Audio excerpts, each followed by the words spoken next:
Hello students, in this session we are going to see about thin layer chromatography, which is one of the important techniques of chromatography. So basically it is a separation technique. So it is one of the simplest, fastest, easiest and least expensive of several chromatographic techniques which are used in qualitative and quantitative analysis. It is the form of a liquid chromatography. The mobile phase we are using is liquid. Hence, it is a form of liquid chromatography which consists of a stationary phase, which is a plate or strip coated with a form of silica gel, and the mobile phase which acts as a developing solvent. That is, it helps in the separation of all the components. In TLC, as the name suggests, thin layer chromatography. So the analysis is performed on a layer, or you can say flat surface, under the atmospheric pressure and room temperature. And thus it can be defined as thin layer chromatography is a technique used to separate the components of a mixture using a thin stationary phase.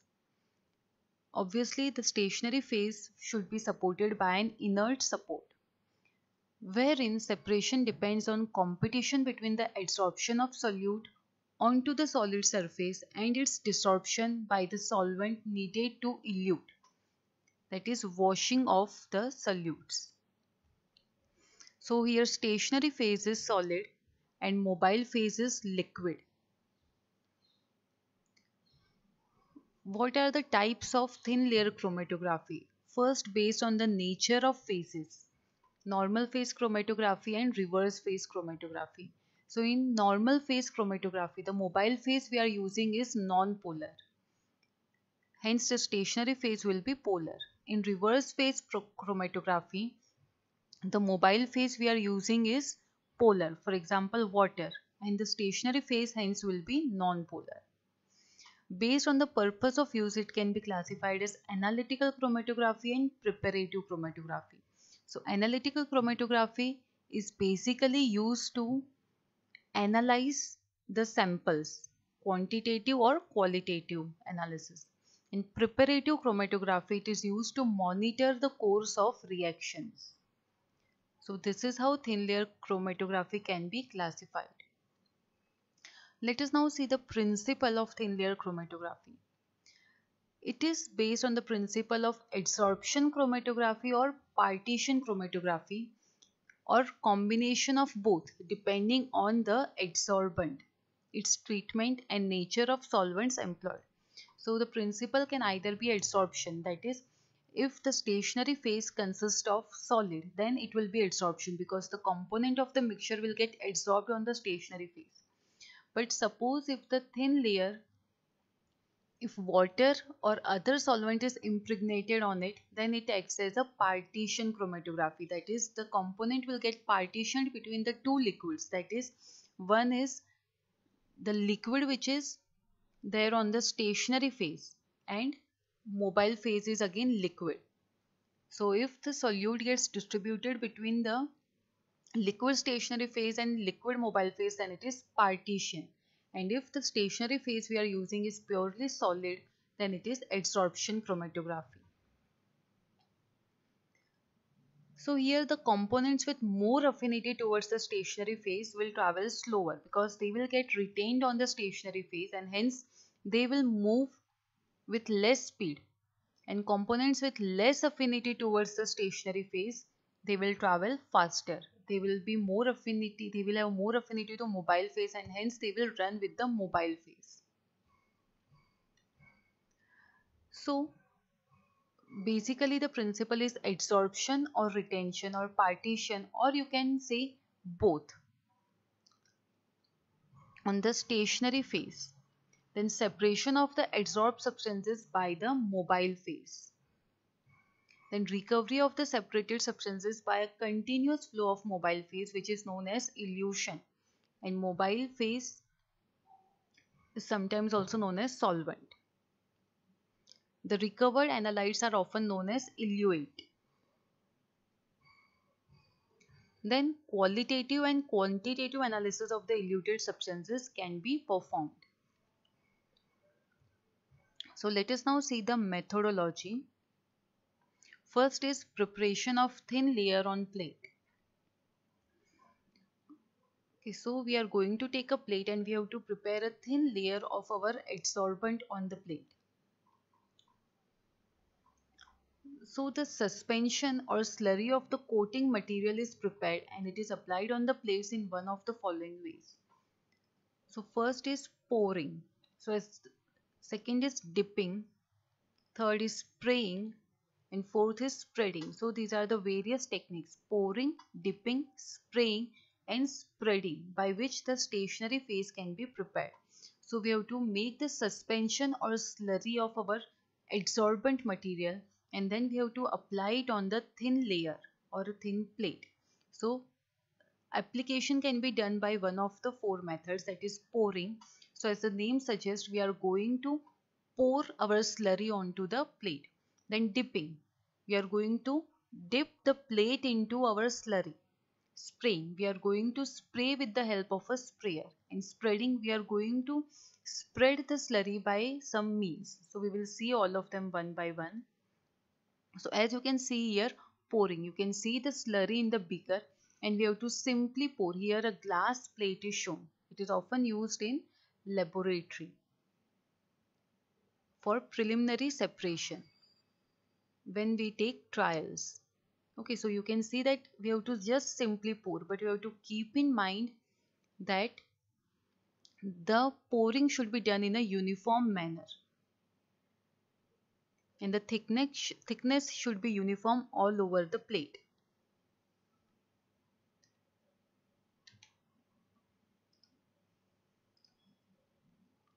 So first the plate is kept on the level surface, or you can also put it in hand, but it should be leveled. Then measured amount of slurry is put on the plate. Plate is tipped back and forth. We have to move the plate back and forth to spread the slurry. Next method is dipping. So here plates, we have to take two plates at a time. They are kept back to back. They are dipped in the chloroform or chloroform methanol slurry of the adsorbent. We are using chloroform methanol as they are volatile. So once the plate is ready, they will easily get volatilized. Next technique is spraying. So here small pointer spray is used to distribute slurry on the plates. However, this technique is not used nowadays. Next is spreading. So it has to be done with the help of an applicator. So we have to place the slurry in the applicator. Then this is moved either on the stationary phase or it is held static and plate is pushed or pulled through. So what we can do is, after placing the slurry in the applicator, either we can move our plate. We have to hold the applicator at one position, that is we have to keep it static and we can move our plate for uniform spreading, or we can keep our plate stationary and then we can move the applicator. So these were the methods of plate preparation. Now once the plate is prepared, once the adsorbent has been placed on the plate, next part is activation. Now why is activation important? Because it is necessary to make our plate free of moisture and also to increase the surface area. Now here, as the components are going to get adsorbed on the plate, so the area of the adsorbent is very important. Higher the adsorption, higher the surface area, good will be the adsorption and better will be the separation. So how activation can be done? So plate is dried for 30 minutes in the air. Air drying is done to avoid any development of cracks. So first we will dry our plate in the air and then in the oven for another 30 minutes at 110 degrees Celsius. So this will help in increasing the surface area of our adsorbent. So this drying makes the adsorbent layer active.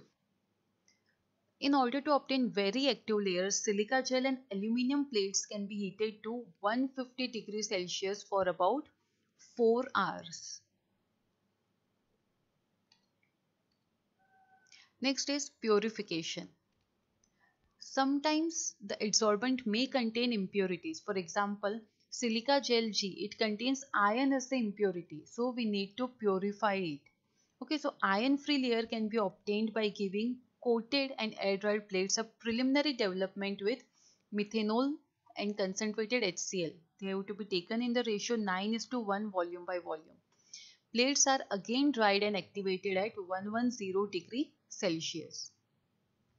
So why the purification is necessary? Because if the impurities remain, they will obviously interfere in our separation. Impurities may also get developed on the plate and it will interfere in the analysis. So this is one of the example that silica gel, it contains iron. So first what we will do, the plate which is having the silica gel G. So first we will develop it without application of our sample. That is, we will keep it in the mobile phase containing methanol and concentrated HCl in the ratio 9:1. Then plates are dried and activated again at 110 degrees Celsius. So iron will be washed out. Okay, so we have prepared our plate, we have activated, we have made free from impurities. Now next component is mobile phase. So a mixture of solvents in different proportions is used as mobile phase. We have in previous chromatographies like column chromatography, we have seen the polar and non-polar solvents which can be used as mobile phase. So for TLC also we can use either a single or a mixture of solvent in different proportion is mobile phase. Generally mixture of solvents is used and single solvent is not used. Next is marking on the plate. So after selection of mobile phase, what we have to do? We have to do marking on the plate. This marking is important because it will help us to locate where we had applied sample, because it is very important to calculate the RF values. So a line is marked about 1 centimeter below the top. So this is the line which will show us that up till this we have to run our sample. Also, the small point is marked on either side of the spotting point about 2 centimeter from the bottom. We have to also mark where we have done spotting. Now, it is a common practice that silica is removed for marking. Suppose where we have kept our or spotted our sample, from the sides we remove silica. But this should be avoided because this may lead to tailing or improper movement of mobile phase throughout the plate. So marking should always be done with pencil. Also marking has to be avoided with pen because it contains ink, and while the development the ink also moves along with the mobile phase. So again it will interfere. So a practice should be made that marking should be done with pencil. Neither silica should be removed nor pen should be used.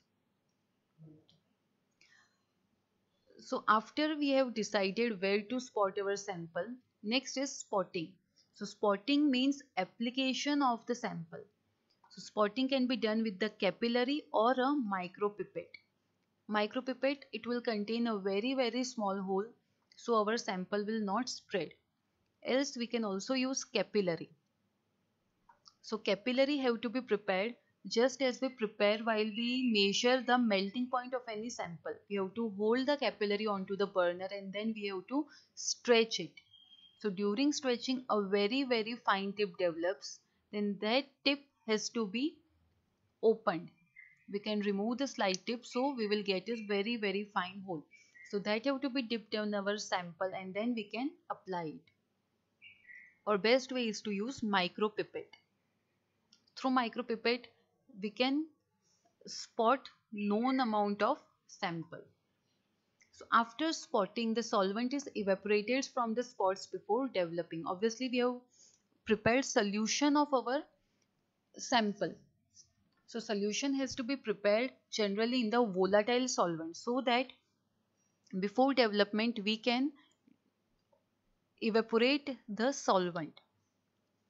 The solvent, so for this reason, solvent used for sample preparation must be volatile. Next phase is the development. Mobile phase is added in the developing jar in such a way that bottom is covered to a height of at least 1 millimeter by the solvent system. So development means we are now going to run our mobile phase through our plate. So mobile phase is added in the developing jar in such a way that bottom is covered to a height of at least 1 millimeter by solvent system. Then inner sides of the jar is lined with solvent impregnated paper and top is sealed with the lid. Also the inner sides, they must be lined with the solvent impregnated paper. This will allow for better saturation of our chamber with the mobile phase. The top is to be sealed with lid because the mobile phase we are using is volatile, so it may evaporate if the lid is not used, and also it will not allow proper development of the plate. The internal environment is allowed to be saturated with the vapors of solvent. TLC plate is placed at an angle of 45 degree in the jar. Okay, we don't have to place the plate very perpendicular. We have to keep it slanting and the angle must be 45 degree. So you can see here the plate is kept at a 45 degree. So it is kept in a beaker. You can see lid at the top and you can see the solvent system. It is covering approx 1 millimeter. Then you can see the solvent front, that is we have allowed our solvent to run up to that point.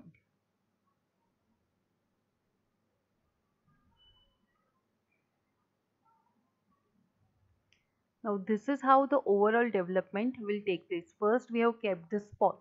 We have prepared the plate. You can see the spotting with pink color. Then what we have done, we have kept it in a chamber. You can see it contains the solvent. Then we have covered our beaker or chamber. Slowly the mobile phase runs and then you can see the separated components. You can see blue and red. These are the separated components. You can see as the mobile phase runs longer, the separation also increases. So after our mobile phase has run up till the marked position, we will dry it and you can finally see the separated spots. So this is how development is done. So next is drying. After development, as we have seen in the figure, after the mobile phase has reached a proper distance or solvent front, what we will do? We will take out TLC plate, then we will immediately mark the solvent front and then we will dry it. We will air dry it. So what will happen? The mobile phase will evaporate. After this, the next step is detection. If the substances are colored, they are visually detected easily. But if the substances are not colored, then physical and chemical methods will be needed to detect the spot. So the methods of detecting can also be classified as non-specific methods. For example, iodine chamber method and sulfuric acid spray reagent and UV chamber for fluorescent compounds. So when iodine chamber can be used, the substances which react with iodine and give blue color. So for that iodine chamber method can be used. So first what we will do, after the drying of mobile phase and the we will take the developed plate, then dry our mobile phase and then we will keep it in a chamber containing iodine. We will slightly heat it. As iodine is volatile, vapors will be formed and we will get blue spots because the substance will react with iodine and we will get blue spots. Similarly, we can spray sulfuric acid reagent on the plate. So the substances will react with sulfuric acid and color will be formed. Or what we can do, if the compounds are fluorescent, we can visualize them in UV chamber because the spots will appear fluorescent. Then specific method for specific compounds. So various spray reagents or detecting agents or visualizing agents are available for specific analytes. For example, ninhydrin spray is available for amino acids. Okay, so what are RF values? Now, as you can see here, starting point of the spot, then where the spot has reached, and up till where the solvent has traveled. So based on this, we can calculate RF values. And RF values are characteristic for a particular analyte. So they also help in detection, qualitative analysis of the compounds. So migration in TLC is described by RF value. What is RF value? It is equal to the distance traveled by the substance divided by the distance traveled by the solvent. So RF values is always between 0 and 1. Obviously, it is the distance traveled by the solute divided by solvent. Okay, so numerator is, obviously it will be smaller as compared to denominator, because solvent front will also always be higher as compared till the length where our spot has run. So its value is always between 0 and 1. It is generally in points. For good separation, RF value of generally 0.7 is preferred. So let us now see the applications. We have seen the principle and methodology. Applications now. So it is used for analysis of pharmaceuticals. It is used for separation of mixture of drug or chemical, then biology of which can be of biological or plant origin. Then identification of drug, example amoxicillin, levodopa. Then detection of foreign substances, detection of decomposition products of drug, then determination of vitamin B1 in pharmaceutical products. Next is environmental analysis. It is used for determination of selenium in water and serum. Next is for analysis of natural products. Some examples are determination of essential oil in herbal drugs. Then assay of herbal medicines.